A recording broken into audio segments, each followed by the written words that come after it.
So I filed complaints against 11 doctors in the Birmingham, Alabama area with the Alabama State Board of Medical Examiners. And in February 2021, I received a letter stating that after the Alabama Board of Medical Examiners and Licensure Commission examined my complaints, they were all dismissed. And it said the board could not find sufficient probable cause to proceed further investigation of my complaints and my allegations made against the physicians cannot be substantiated. And I think this is very unfair. I think there was more than enough evidence without even needing my input on my experience. I sent in all my records pertaining to this. I gave the board permission to draw my records, including the ones that the hospitals and doctors didn't give me, because I have evidence that I went to these places requesting all my records, sometimes paying money for my records, and I have evidence that records and information was withheld as secret in their databases. So I'm going to use these videos to tell my side and present my story on these things. We're going to go through each of the 11 one by one, and we'll present this in the public. And so this letter from the Board of Medical Examiners, signed off on by Edwin Rogers, Chief Investigator, William and Perkins, member of the board, signed off on another letter. And I think the Board of Medical Examiners, Alabama, they're lazy.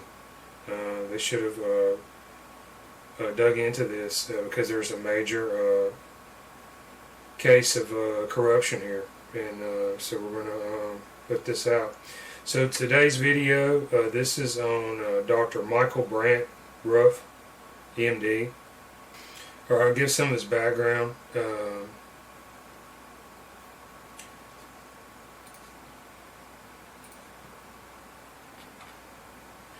Education and training, Tulane University, residency radiology, 1996 through 2000. University of Tennessee College of Medicine, class of 1995. He has a Georgia State medical license, Alabama medical license, and had a Louisiana State medical license, 1996 through 2000. Looks like his Alabama State medical license will be expiring this year, 2021. His Georgia license goes through 22. Michael Brant Ruff is a diagnostic radiology specialist in Birmingham, Alabama. He graduated with honors from the University of Tennessee, HSC College of Medicine, 1995. He's got 26 years, diverse experience in diagnostic radiology, neuroradiology specialist. Riverview Regional Medical Center, St. Vincent's, Birmingham, Ascension, Russell Hospital, Brookwood Medical Center, Southern Regional Medical Center, South Lake Orthopedics, Sports Medicine, Vulcan Imaging Associates, Birmingham. He was the reading radiologist on an MRI scan that I had done in my cervical area of my neck, and my head also showed up in this image. And this was done in August 2019. And the scan, it was done at Northside Medical Associates, Complete Health, St. Vincent's Primary Care building, and this is off Happy Hall Road, Deerfoot Parkway, near the Hewitt High School in Trussville. In early August 2019, I went to INRI Medical Associates, INRI Medical Associates, Northside Medical Associates, now Complete Health, Pharos Capital, St. Vincent's Primary Care building, and this was located off Happy Hall Road in Trussville. I wanted to see Dr. Scott Boykin, who was praised by my family members as someone who could help me. I learned his schedule was booked up, and in the interest of time I was asked to see a nurse practitioner instead. Their facility is a modern doctor's office fair, affiliated with St. Vincent's Hospital, Ascension. I saw James Crumps, CRNP. And this man was the closest thing to a hero in my medical story. Yeah, I had a broken skull injury that was infested with parasite organisms and had become infected, to the point that I was, trying to go out to hospitals and doctors, like every couple of days trying to get this thing diagnosed. Well, I went out to these places, I paid large sums of money, and because the injury was so serious, I believe I was a victim of patient dumping, and I had no ability to pay, I had no insurance. This is a violation of EMTALA, EMTALA, United States federal law.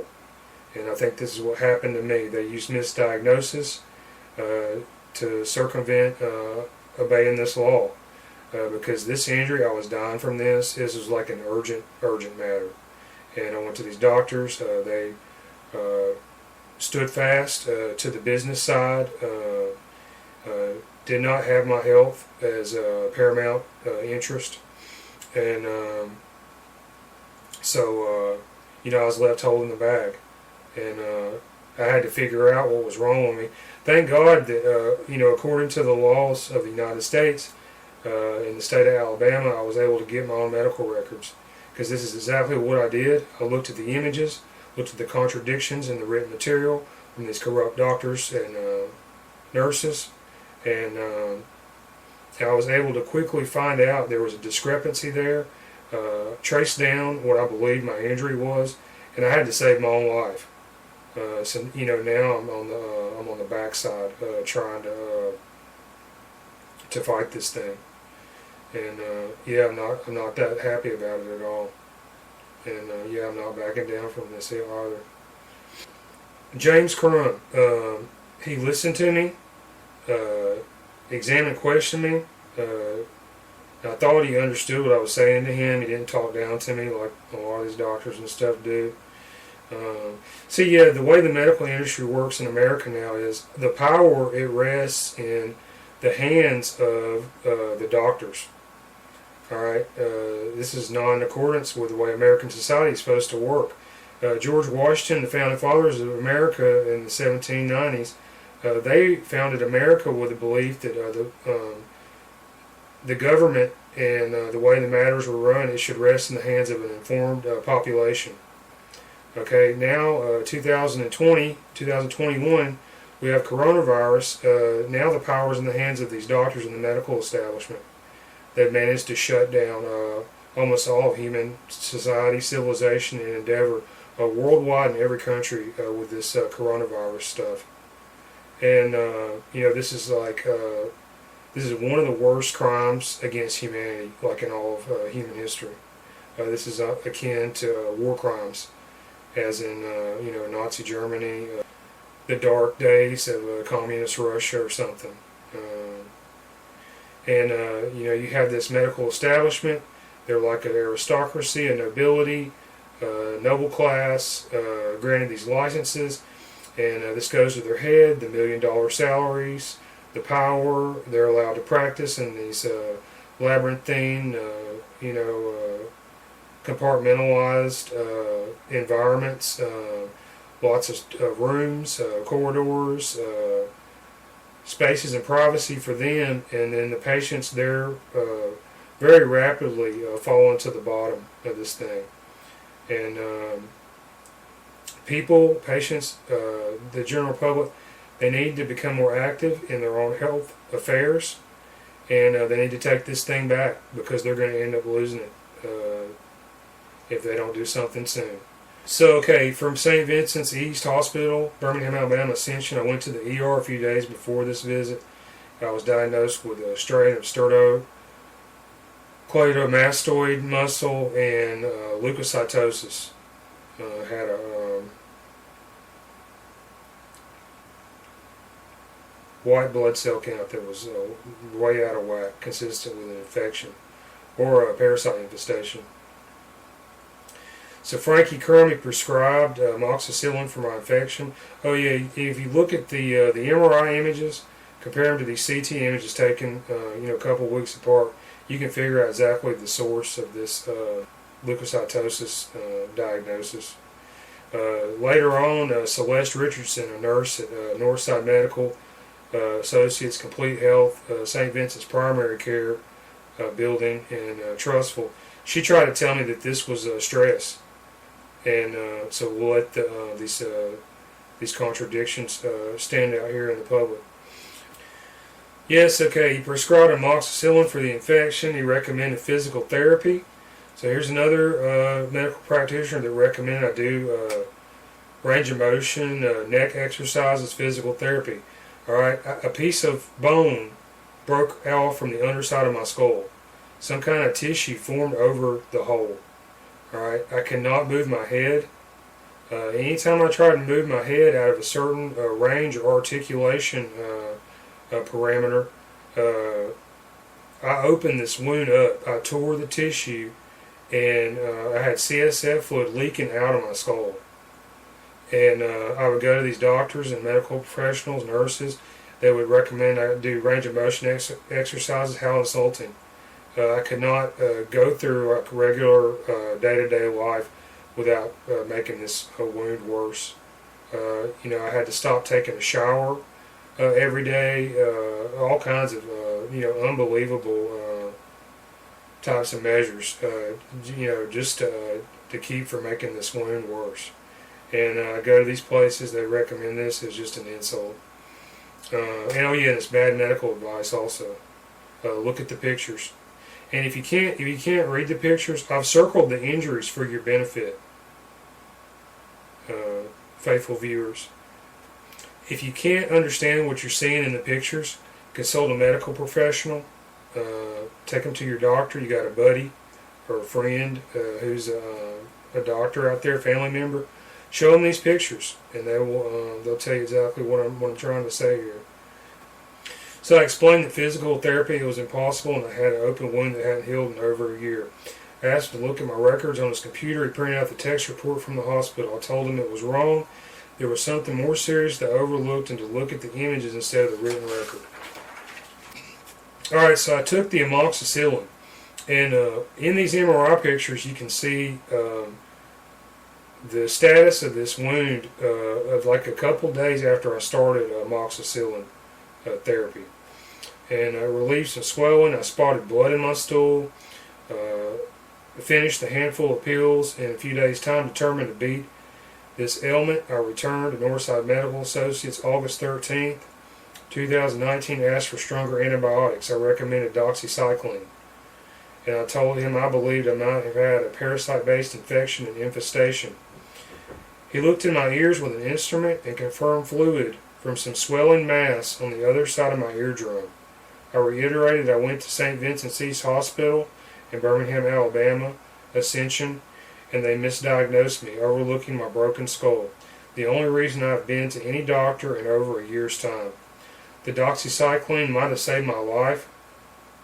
It took out the infection to a large degree.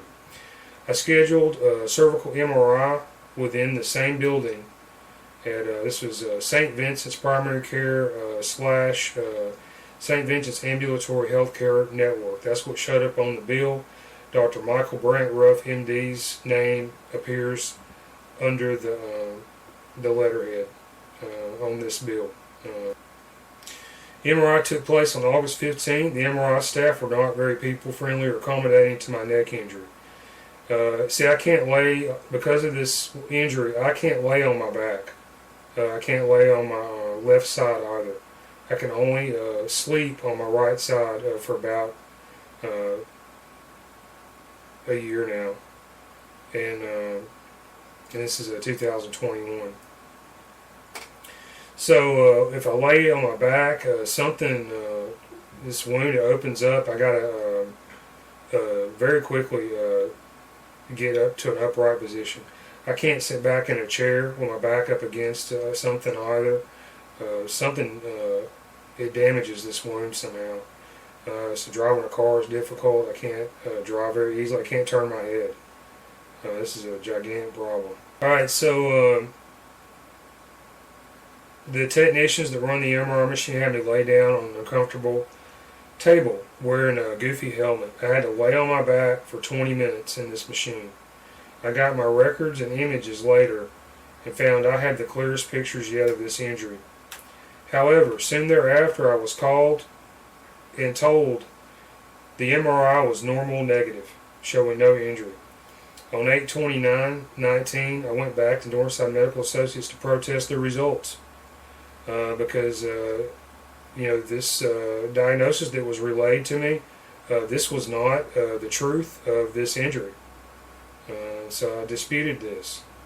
I disputed it again with some woman there in the Northside Medical Associates office in 2020, March. She tried to talk back to me. She tried to defend this indefensible position. She tried to back this corrupt nonsense, and I gave her a piece of my mind. And here I am. I'm going to give her a piece of my mind again.